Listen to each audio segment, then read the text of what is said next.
live. We're back after the Christmas break, and all systems are proverbially go. If you're wondering what's going on, if you just joined, so welcome to all my 2025 new viewers. Welcome to the community. We've got a question and answer session, basically 7 p.m-ish Tuesday night. That's what we do. That's how we roll. We got this running on Facebook, YouTube, the Gram, and the latest one, my TikTok colleagues, my TikTok influencers, friends, we got it on TikTok. So if you have a question, surgery related to plastic surgery, hello, just playing, then ask away, and I will answer it to the best of my abilities. If you haven't, sit back, relax, because I've got some questions that other people have previously asked that I will be going through presently. So if I kick off with the first question while my TikTok team are trying to get things working, then what is that question I hear you scream? Well, the question is, are lipomas always benign? I know what you mean, so I'm not going to be semantic about it. So I'm going to answer the question in the spirit of the question, which would require me to say no. Lipomas are not always benign. It is possible for lipomas to be cancerous. So it's very rare, but it is possible. And the reason I said about the semantic thing is because if a lipoma was cancerous, it would be called a liposarcoma. So it wouldn't be called a lipoma. So kind of by definition, if it's called a lipoma, it's benign. But basically what you're saying is, are all fatty lumps underneath the skin benign? And so, yeah, the answer is no, they're not all benign. The vast majority of lipomas are benign, though. So don't worry too much, because it's rare to get a cancerous lipoma, and there would usually be some telltale signs that it was cancerous, and those telltale signs would mean it would be hard, painful, kind of craggy edges, unusual, atypical, we might say. So those would be slightly unusual features of a lipoma that would make us think, is this not a simple lipoma? Usually they're quite soft, they're quite discrete, they're quite uniform. We will routinely send them off anyway for histology to ensure that it is benign. And even when it looks completely benign and completely innocuous, we send them off just because that's part and parcel of having the treatment. We will send it off for histology. But in a very rare situation, it is possible to have a cancerous lipoma. But as I say, the absolute, I'm trying to think, have I ever seen one? I'm not sure if I've ever seen I don't think I've personally treated anyone. I probably have, in training and stuff, probably, but I certainly can't really particularly remember it. So it's not a common thing, and yet, lipomas are extremely common. So don't go away and start worrying about your lipoma. But the answer to the question is yes, it is possible for a lipoma, or at least a fatty lump, to be cancerous.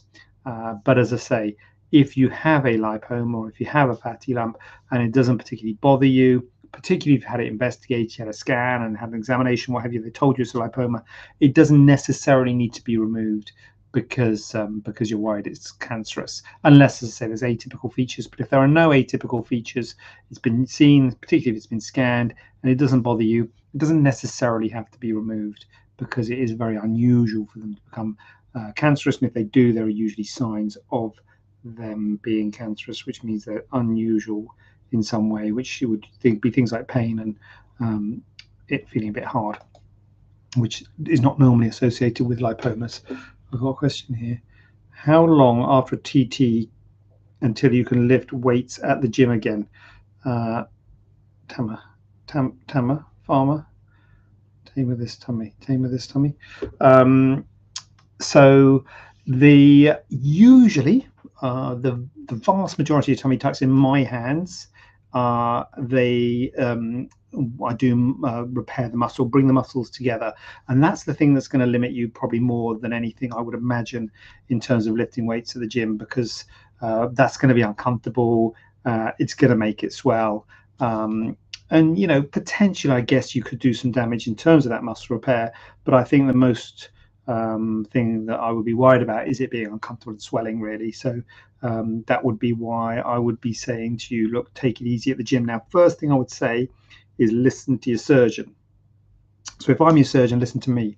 But if I'm not your surgeon, listen to whoever your surgeon is, because we've all got a slightly different view on things, and your surgeon will know exactly what you've had done and stuff like that. So if you have a question like that, it's always best to listen to your surgeon. But I could talk in general terms. What I say to people is listen to your body, really. Listen to your body, see how your body feels. So I'm going to say 4 to 6 weeks. So 4 to 6 weeks, things are kind of sort of knitting together. They're not settled. They take many months for it to settle. But 4 to 6 weeks, things are kind of knitting together. Things are getting pretty good. So around the 4 to 6 weeks mark. So in my practice, I normally see patients about 6 weeks post-op. And then we say, look, see how you go. It's all healed well. Okay. Obviously, if it's not healed well, then they'll, change the plan. But in most cases, pretty well healed. Scars often a bit red. There might be a little bit of swelling. But if you're keen, which you obviously are keen on the gym and weights and what have you, I normally say to people about the 6 week mark, you can start getting into it. That doesn't mean going crazy on some heavy weight. Start just taking it easy, gentle weights. See how you feel. Just see if it swells. Sometimes there's delayed reaction, so you want to be a bit careful on that. That it's not, you kind of think it's okay, and then the next day it's all swollen. You think, oh my god, it feels awful. So just start gently at about probably 6 weeks would be reasonable. Wouldn't go too crazy on the core. Just start gently, maybe with your arms and things, lifting weights, and then building up to that. If it doesn't hurt, if it doesn't swell, build up. If it does hurt and if it does swell up, back off. So just gradually start to increase at the 6 week mark, and it's probably going to be a few months, I would say 3 months or so, before you're sort of going for it with these. I'm imagining World's Strongest, who saw World's Strongest Man final last night. If it's World's Strongest Man stuff, then a few months before you'd be doing World's Strongest Man stuff. But after about 6 weeks, you can start getting into it, and listen to your body. Your body will tell you. What's going on? Losing control of the chat.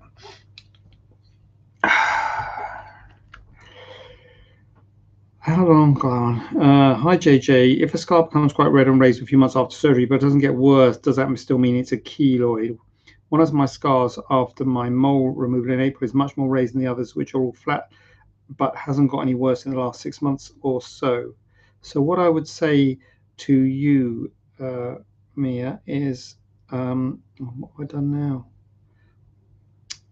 Yeah, sometimes scars are a bit red and raised, and there's a spectrum in terms of keloid scar. So it doesn't sound like it's a keloid scar. So I think keloid is probably a bit of an extreme term to use for it, but it might be a hypertrophic scar. So there's a spectrum from normal scar to keloid scar, and sort of in the middle is hypertrophic scar. So if your scar is a bit red and a bit raised, and a bit, certainly for you, because you know what it's like, you've got other scars and you think, hold on a minute, why is this one red and raised because the others are fine? That sounds more like a hypertrophic scar. Hypertrophic scars are usually self-limiting. They usually do get better, but they can take 18 months or more to get better. There are some things you can do to make them get better. So Mia, you're always welcome to call, come to clinic. I'll see you, send us photos, and we'll talk about it. But I'll tell you now anyway, the sort of things that I will be talking to you about. So the first thing is massage, and I've probably spoken to you about this already. Moisturize, massage, pressure. So it depends on where it is, where it is. If you can get some pressure on it, that's always on the ears. People use earrings and things like that, like clip-on earrings, but pressure, actually pressing on it. 6 months down the line, I'm guessing it's all healed and not painful or anything like that. Obviously, if it's earlier on, or if it is a bit painful, then Don't go too crazy on the pressure, but pressure is really good for these raised red scars. Make it blanch, make it go white 2 or 3 times a day. Depends where it is. Obviously, if it's on your hand or on your arm or on your, somewhere exposed, you can probably do it 5 or 6 times a day. If it's on your abdomen or your leg or something, you might not be able to do it that often. Maybe a couple of times a day, but as often as you can, just a little bit of moisturize, a little bit of pressure, circular movements, making the scar blanch. So pressure is the first thing, with some kind of moisturizing cream. We've got QV cream at the clinic, but there's all sorts of creams, and Nivea E45, aloe vera, aqueous cream, all sorts you can use. It's more the pressure than the actual cream. So that's the first thing you can do.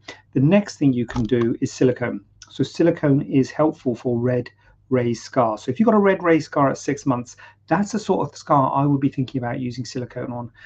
A lot of people say, oh, can I use silicone for normal scars, if you like, sort of for all scars? And they do market it as being a scar reduction gel. It comes in a gel or a sheet.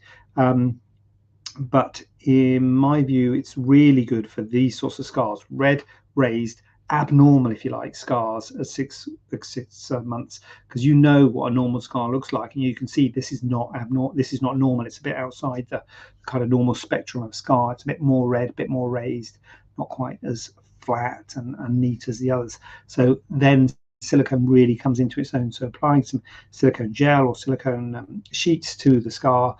You have to do it day or night. You just take it off to wash and things like that.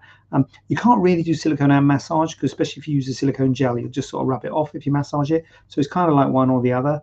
But it is something where silicone does come into its own for red raised scars. So try one and then the other. You can't redo both.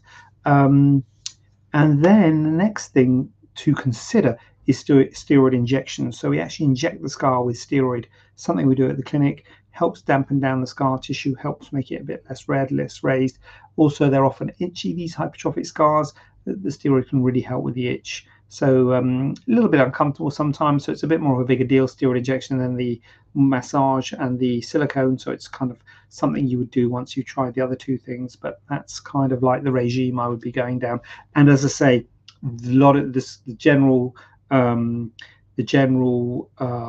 prognosis of a red raised scar is that they usually are self-limiting, so it probably will sort itself out, but it might take 18 months to get there. So we just have to make it as comfortable as we possibly can during that 18 months. And call me, Mia, if you want to come and have a chat in real life, because I'll be very happy to or send us a photo and we'll talk about it. But that's the general thing, but I don't think it doesn't sound like a keloid. But if you're worried, yeah, just get in touch with me.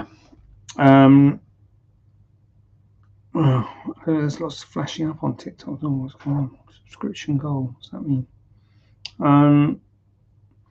What we got? I'll tell you what we got. We've got a question here which says, "Do we offer an endoscopic brow lift?" No. This comes from me, really. I don't really do facial aesthetics. So my kind of background, my training is in breast and body plastic surgery. So breast, mainly breast reconstruction in the NHS, but cosmetic breast surgery in the private sector, and tummy tucks. So breast and body is kind of like my background. And personally, I don't do any facial aesthetics. It's very common for plastic surgeons to do a bit of everything, bit of facial, bit of head and neck, bit of breast, bit of body, bit of fillers, bit of Botox. I don't do any Botox, I don't do any fillers, I don't do any non-surgical, and I don't do any facial aesthetics. And really the facial aesthetics actually goes hand in hand with the non-surgical. I think that the people who do the facial, like the facelifts, the rhinoplasties, the brow lifts, that sort of lends itself more to the non-surgical world in terms of the fillers and the wrinkle injections and stuff. So no, we don't do endoscopic brow lift.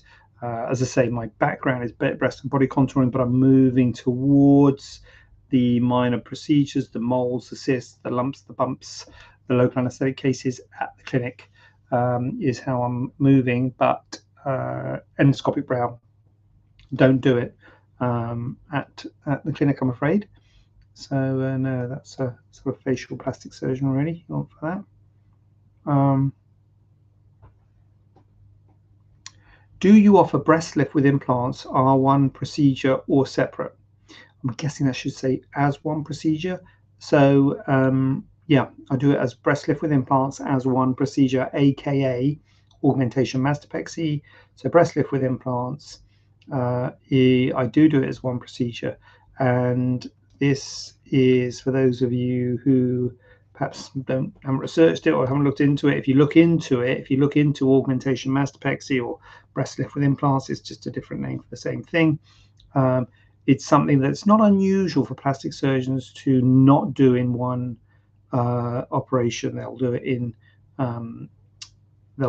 two operations. They'll stage it. They'll either do the lift first and then the implants, or vice versa. And there's very good reasons for them to do that. And the good reasons for them to do that is that the complication rate is less, because if you do a lift, you're making the skin all tight. If you then put an implant in, you're making it tight again. You're increasing the risk of wound healing problems, wound breakdown, wound infection. If the infection gets to the implant, you have to remove the implant. So a breast lift with implants as a one-stage procedure has got a high complication rate. So it's much safer to do it as two stages. The problem with doing it as two stages is that you need to be 4, 5, maybe 6 months between stages.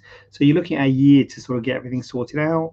So that's quite a big thing for people. And a lot of people say, look, I just want to get in one stage. I want one time off work. And, I don't really want two stages, because I know I'm not going to be happy if you just put implants in or if you just do a lift. So I'm going to be unhappy for 6 months. So I think personally, I do it in one stage. But if you're borderline, if mainly the shape's the problem and not really the volume, I might say, well, look, should we just do a lift, see how it goes? You might be happy. If you're not happy, you could always have implants at a second stage, and that's actually a safe way of doing it. So I will often kind of encourage patients to consider doing it as two stages, because it is safer that way. But I completely understand for those patients who say, look, you know what, the shape's not right, the size is not right. I'm not going to be happy if you just fix the shape or the size, because implants will make them bigger, but they don't really make the shape much better. Lift will make the shape better, but they don't really make them any bigger. So if it's a shape and volume problem, then I personally do it in one stage. But I say to people, look, it's got a high complication rate, etc., etc. But it might suit you in terms of what your goals are and what your life is in terms of work and all that sort of stuff.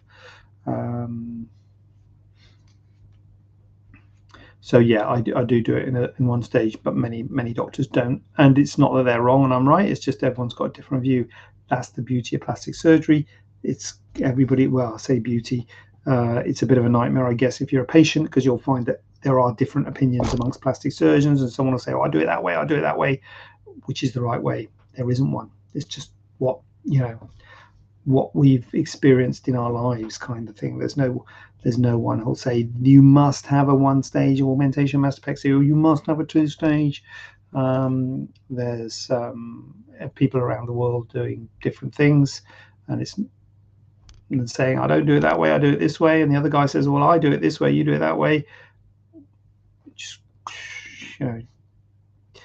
Just got to hope the person has got a sort of rationale for what they're doing. They're getting good results. They're getting good feedback from patients. They're going to look after you. That's what I would focus on. And the technicalities of it, don't worry too much if people do different things. Can I return back to the work the next day following mole removal on my face? Yeah, sure you can. I mean, the only thing is you can have a scar on your face is the thing, or at least a dressing on your face. Depends on how you have a mole removal. If you have a shave excision, you'll have a little plaster on the stitch cheek. If you have a formal excision, you'll have stitches, which might be a bit obvious. We can give you some tape to cover over the stitches, which might help, but that's the only thing to think about. You might feel self-conscious. To be honest, when we put the tape on, the tape is kind of like skin colored, so it really does hide it really well. So absolutely you can, as long as your work isn't like lifting big boxes and stuff like that. You don't really want to be lifting boxes and exerting yourself, because you'll make it bleed. So that's the only sort of thing I would say. If your work is a professional boxer, for instance, then I recommend you don't go back to work the next day. But if your work is office based and not boxing, or lifting heavy boxes, happy days, go for it. You should be fine. And yeah, as I say, we'll give you a bit of tape to cover the scar, and usually really good. Usually works out. Oh, look at this. What's the best way to treat a hypertrophic scar? I refer you to the earlier point, with Mia and her scar. Is this Mia? Did you ask the question, Mia? Is that why that came in? So yeah, moisturize, massage, silicone gel or sheets, potentially steroid injection if it's itchy, red, raised, and the other things aren't really helping. But to be honest with you, probably the best thing is time. Time is the best thing for a hypertrophic scar, because they do tend to settle. So, try not to worry about it. So a hypertrophic scar is basically a red, raised, active scar, which is active for longer than you would like. They're always a bit red and a bit kind of raised in the early stages, but if it's several months after the procedure and it's still quite red and raised, we would be potentially referring to that as a hypertrophic scar. And at the end of the spectrum of hypertrophic scarring is keloid scarring, which is a more extreme form of hypertrophic scarring, where the scar extends out with the original boundaries of the original scar, and they can be really quite large and significant, and can be a real significant problem with keloid scarring. So keloid scarring, there is an option for surgery to do what's called an intralesional excision, but the worry about that is you're going to get a keloid scar of the scar that you make. So that's why it's intralesional. So that's a kind of different thing, a keloid scar. But certainly a hypertrophic scar, I would say moisturize and massage, silicone gel, and if those aren't working, and particularly if you're getting symptoms like itch, steroid injection can help. Laser can also help with the redness of it. If redness is a problem, laser can help with the redness. Speaking of laser, do we offer laser removal for moles? No, we don't. We don't. So we don't offer laser. We don't offer laser for hypertrophic scars or for laser removal of moles, because again, I don't do laser, and there are some plastic surgeons and some practitioners and what have you who've got into doing lasers, and that is kind of their thing. I've kind of tried to stick with my thing, which is surgery, and I do surgical removal of moles. I wrote a blog post a while ago about laser versus surgical removal of moles, and I would say that surgical removal is better because you can remove the mole and send it for histology now, which is quite important. If you have a brown pigmented lesion, pigmented mole, brown mole, it's good practice to send it for histology to have a look at under a microscope, just to make sure there's no sinister or sort of cancerous features in it. Sometimes they might be pure cancer, or it might just be have some cancerous features which might alert you to be a bit more vigilant about your other moles, the so-called dysplastic nevi. So sometimes we do get caught out. Well, not caught out with that, but get something come back as a dysplastic nevus that you might not have thought it was. So it's good practice to send moles off for histology. However, if you have multiple moles, I can see the benefit of laser, because you can do multiple treatments.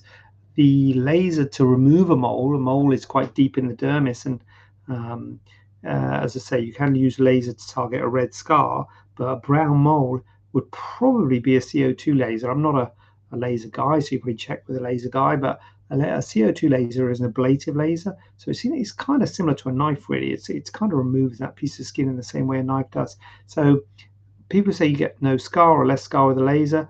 Not strictly true, really, because you've got to destroy that piece of skin that the mole's on. So you're going to get similar scarring with both. You're going to get some people who get some good results with lasers. Scar looks like it's not there. You can get people who get good results with surgery. Scar looks like it's not there, and vice versa. You can get bad scars with laser, bad scars with surgery. So I think the benefit is really if there's multiple, and you're not going to send the histology, or maybe you just send one, you cut one out and send that histology and laser the rest or whatever. But in my view, I don't think laser is good for moles or pigmented lesions because of the histology thing, and I don't think it offers any benefit in terms of scarring compared to surgery, because, as I say, we try and remove that tissue that the mole is is within by whatever means it may be, whether that be a laser or whether it be a curette or whether that be a knife or whether that be acid or whether that be cold, cryotherapy, whatever it be, we try and remove that, and you're trying to remove as little tissue as possible to get the minimal amount of scarring, but enough to make sure you've removed all of the lesion. And that's where the magic happens, getting that balance right. And whichever modality you use, whether it be laser, knife, acid, cold, you have to try and get that balance right. And it can be difficult. That's why you've got to choose your practitioner and get someone who offers, seems like they're talking sense. But personally, I don't do laser. My clinic, we don't have lasers. We're not specialists in lasers. There's lots of people out there who are specialists in lasers. So I would say you speak to a laser specialist if you want to think about having laser treatment. So now what's going on here? Invite us join live as guests. Edem, do you want to join? Invite Benjamin, Guy, Magwan, all these people. I don't think you really want to join the live, do you? I used to get this on Instagram a lot, people saying, because I think there's a thing that clicks up and you can accidentally press a button. I don't think anyone actually really does want to join the live. Well, what's this? It seems to be less red now, but it's still quite raised. I've been using silicone scar sheets and then silicone gel and massaging. Thank you. Yeah, Mia, I think it's time, Mia. I mean, we can talk about steroid injection. I wonder if it was hypertrophic, as it's still within the borders of the original margin, just raised, no pain or itching. This was central ribs area. Yeah, it's hypertrophic.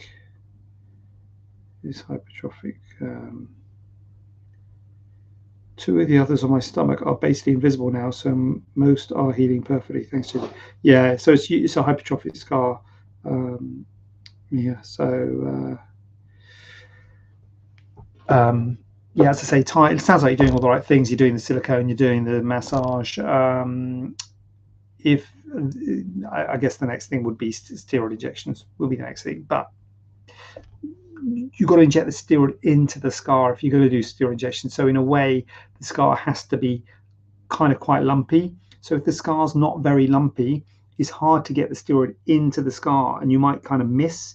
And if you miss, if you put the injection too deep, so you go through the scar and get it too deep, you kill some fat potentially, and then the scar sits in a dent. And if you go too superficially, then it just bubbles underneath the skin, and you can kill a bit of skin and cause a bit of ulceration. Neither of those problems are disastrous, to be honest with you. But the point is, it's actually more difficult to kind of accurately get the steroid into a scar in a scar that's not very red. So a really big, obvious red raised scar, you got loads of room to get your steroid in. You think, yeah, I can get my steroid in here. But if it's not that bad, and from what I remember of seeing your scars, I don't think it's that raised, and I think it might be hard to get the steroid in. So I'm probably, as I say, send us a photo, we'll have a look. But I'm probably going to say persevere with your silicone, with your steroid, with your massage, whatever seems to be working, and time. And I think time is probably the most useful.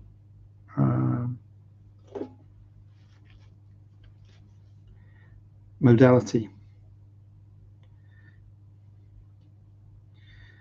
Yeah. So online consultation for me there. If anyone has any questions, then call me, message me. Yeah. Can you message on TikTok? Yeah, you can. You can. See, I made out as if I didn't have any messages there, but I have had people message me on TikTok because I'm a popular guy. Yeah. So I'm pretty sure I've had people message me. So message me, call me, or whatever you want to do. And if you're lucky, no guarantees, but if you're lucky, you might get into next week's show. Second show of January. What is it? January the 7th today. So yeah, 14th of Jan, if you're lucky. But clearly I'm a very busy man with a lot of people asking questions. So, who knows? Yeah. So I bid you good night, farewell, adieu, sleep dreams.